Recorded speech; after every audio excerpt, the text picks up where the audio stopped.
I'd be confused. All right. I got it. Okay. Thank you so much. I'll just throw something at you. Awesome. Thank you for having me. It was kind of short notice, and we were in Colorado doing the business in Colorado, and I appreciate you guys allowing me to come. I don't have a whole lot of experience with Idaho other than my wife's grandmother was living in Pullman, Idaho, and so we go up there quite a bit. And my wife was born and raised in really eastern Washington, where her town was cut in half with Idaho, so she spent a lot of time there. I'm trying to do something different for the Libertarian Party right now. We have 60 days left before the convention, before we nominate who's going to be the presidential candidate to carry the torch for our party. And what I kind of see is that all the candidates have sort of the same plan. They're going to run a national campaign. They're going to try their best to, push the needle, and likely they're going to get 1% to 3%, which is the normal thing that libertarians get when they run for president. Without a real plan to do something different, that's going to be the result, right? So I grew up really poor. I grew up with no electricity in my house in a goat barn. But fortunately I lived in Santa Cruz, California, Big Sur area. Grew up with hippie parents. My mom was a pot farmer. She got arrested in the 80s for growing marijuana. But fortunately I was living next to Silicon Valley in the early 90s, and the internet came about, and I just happened to be in the right place at the right time. And I found my knack, which was internet marketing. And I became a serial entrepreneur, starting a bunch of internet companies over the years. One of the companies was a company called MP3 Board, which was like a music search engine. I got sued by Sony and Time Warner and BMG around the time Napster got sued. And so that was like a 5-year hustle. But I just started a bunch of companies, and they were pretty successful. And the biggest one that I started was a company called Friend Finder Networks, which is dating websites. And in 2007, my partner and I, we had grown that company to 600 employees, doing $350 million a year in sales. And in 2007, we sold that company for $500 million. And that kind of was a life-changing event for a guy that grew up with no electricity in that house, right? I couldn't believe that I was living the life that I lived, kind of the American dream, right, so to speak. So what I kind of learned when I started running for president, there's a lot of different reasons I ran for president, but I have always felt like I didn't belong to the Republicans or the Democrats. One of the first guys I voted for was Ross Perot. He was talking about getting rid of the debt, and that the debt was going to suffocate America, and that the youth of today at that time were going to be paying for it. And at that time, I was the youth of today, but not anymore. And then I went on to vote for Ron Paul, because he was talking about the same thing. He was talking about reducing the debt. And then he also added in this thing about ending the Federal Reserve, which was a new concept to me at the time, But I really liked that. I felt like a maverick. I felt like the duopoly just always seemed very hypocritical to me, right? But I didn't know I was a libertarian until 2007. I was taking one of those online quizzes on Facebook, and I thought, well, all my friends were like, I'm a super Democrat or I'm a super Republican, and I was like, I don't know what I am. This will be a hoot. I'll take this, and they'll finally tell me whether I'm a Democrat or Republican. So I took the quiz, and it says 90-90 libertarian. What the hell's a libertarian, right? Even though I had voted for Ron Paul, the message didn't reach me that he was a libertarian. That didn't reach me. And so I Googled what's a libertarian, and I get to the fact, I started looking down the list of, maybe I made it to our platform or something, but I was looking down the list of things, and I'm like, holy crap, these are my people. Like, I finally met people that actually think the way that I think, because all my life I was surrounded. I live in Santa Cruz. It's all super liberal, and I would never resonated with those people at all. And I have to mind my tongue, because I still want to have friends, and I don't want to get canceled, right? So that's a thing. So I took this quiz, and then I had sold my company, and I was kind of looking for something to do, and I wasn't really sure what I was going to do. I started another company around cars. I started racing cars and collecting cars now that I had some money. And that started a business called Legendary Speed on Facebook, which amassed 25 million fans. It was supposed to be just a hobby and for fun, but it turned into a 10-year business. And so I just have kind of a repeated success story over and over again. Whatever I do, I really do well. So COVID came along, and in Santa Cruz, California, it was draconian. I remember I watch a lot of business news, and I remember watching China starting to lock down their citizens, right? And they were welding the doors shut on their citizens and making them stay inside. And I thought, thank God I live in America where that would never happen to us, right? No.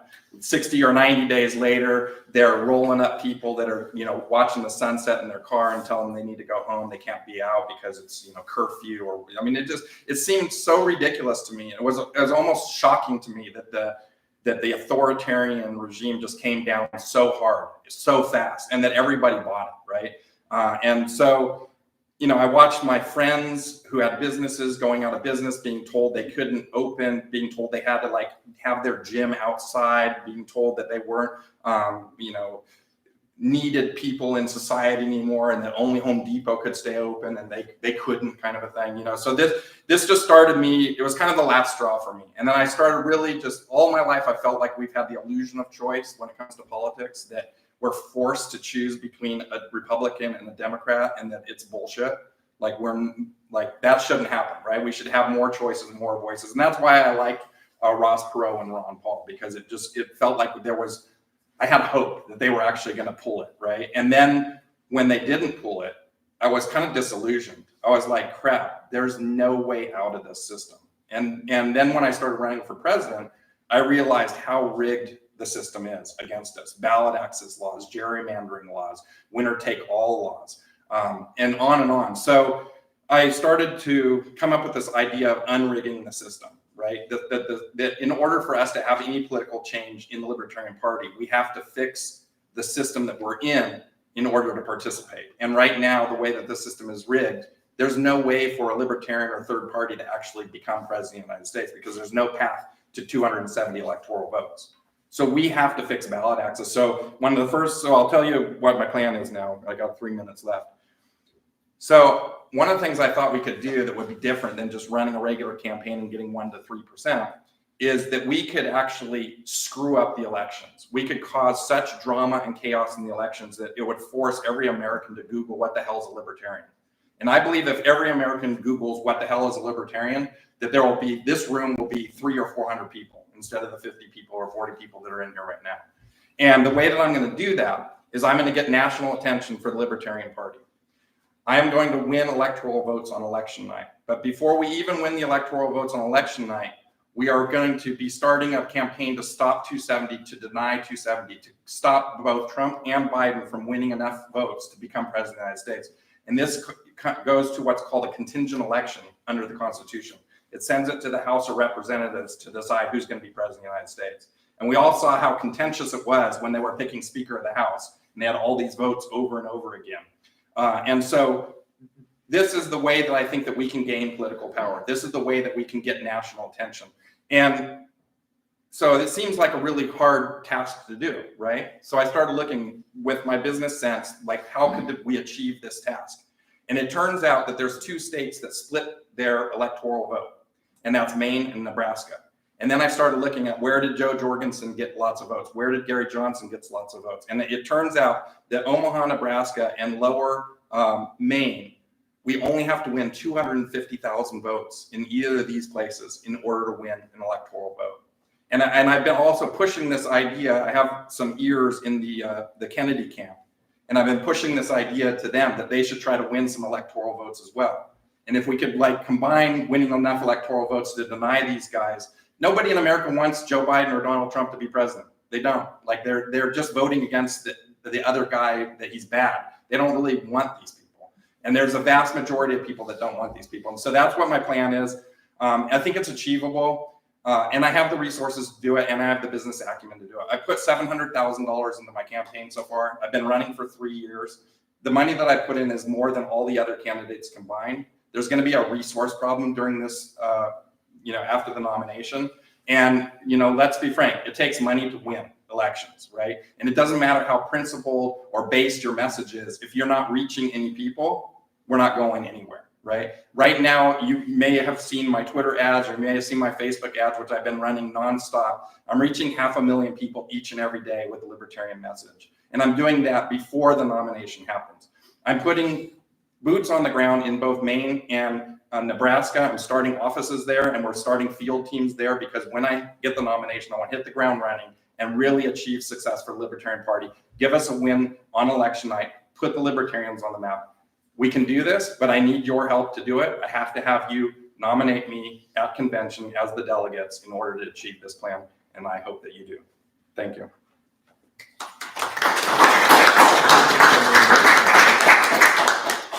have a question. Absolutely. So essentially, in summary, your strategy is to focus on Nebraska and Maine to create a sufficiently large political crisis that people look into who created the political crisis, and then therefore discover libertarian. Yes, but even before we get to the actual the actual voting day, right? There is going to be, it's already starting. I've already got a few interviews because I've started this Stop 270 to Deny 270 idea. And so people are starting to pick it up. If you look at Deny 270 and Stop 270, it's already in the news. And so we're going to basically be there, like really fanning the flames. And what that's going to do is that's going to get national attention, which is going to drive attention for all libertarians across the country, not just Maine and Nebraska. Maine and Nebraska are kind of a sideshow. What we're trying to do is get every American to Google what is libertarian and grow this party and get the money flowing into this party that we need. Like, we're going to spend $1.5 million just getting to convention, and we're basically broing out the airplane industry and the hotel industry when our entire party only has $1 million budget. So we're going to blow $1.5 million on a weekend. And what could we do with that $1.5 million instead if we didn't do the things the way that we do, right? So that's, I look at a lot of like systems like that and think we should be spending our money wisely and efficiently, something that our government doesn't do. A lot of people have heard of libertarianism and have rejected it because the party is a joke or because they don't like any particular plank or they think that the government should be doing these things. How are you going to reach those people and change their minds? So one of the things, I have a big policy team. Larry Sharp's on my policy team, and I have like 10 other people that are on policy. And we met 2 times a week for almost 8 months. And we put together 37 pieces of policy to unrig the system. But what we're trying to do, and I think maybe you agree or disagree, I think Larry Sharp is one of the best messengers of this party to reach regular people with the message of liberty, right? And so I've been adopting a lot of those ideas and ways of messaging. That's what I hired him to do for me. And so as an example, instead of yelling "end the Fed," which I want to do, we say cancel the bank's credit cards. Because people can understand that. People can relate to that more than just end the Fed. Like, end the Fed sounds scary, but cancel the bank's credit cards. Everybody doesn't want bank bailouts anymore, right? Everybody doesn't want the banks to be broed out by the government constantly. And so that resonates with the people. So our messaging is more geared toward regular people. And I think that my background growing up really poor and then having success resonates with people. It's something they can latch onto and say, look, that guy did it, we can do it, right? And I want every American to have the same success that I did, or at least have the opportunity for that kind of success. I have a question. So you said "end the Fed" is a bad message because it scares people, but I remember Ron Paul screaming "end the Fed," and it was one of the most successful campaigns ever. Yep. With college kids screaming "end the Fed." Yep. So I'm a bit confused. Well, so, I mean, that definitely attracted me. That's why I voted for Ron Paul, was because he said that. But I think that there's a group of people that are interested in that, but and obviously I'm still pushing that message as well, but that there is an opportunity for different groups of people want to hear a different message. And that's true in the Libertarian Party. In the Libertarian Party, I'm selling delegates, okay, to vote for me. But the delegates' message is not the same as the message that the regular people want to hear, right? And so we have to recraft our message in order, it's still the same message, but in order to get more people on board with our message. So that answers the question. I had a question. Yeah. Do you have a preference for a vice presidential candidate? And kind of as an addendum to that, do you think that you could pretty much achieve your plan, broadly speaking, like even if you didn't get your preference? And so I do have a preference. I'm not going to announce it now. But even if I didn't get the person that I want, yeah, I don't think it's going to be a problem. I mean, look, my plan is, hopefully the person is agreeable with my plan. Yeah. Right. And as long as they're agreeable with my plan, I'm really good at executing stuff. I'm really good at getting product to market. I'm really good at pushing stuff, and getting it on time and being successful. So I think it's doable. And I don't think that'll stop me. just to sort of engage on that topic a little bit more, like we helped Spike Cohen get the VP spot when Joe Jorgensen ran, and a major problem was that basically the Jorgensen section of the campaign pretty much did not communicate with, interact with, or do anything with the Spike section.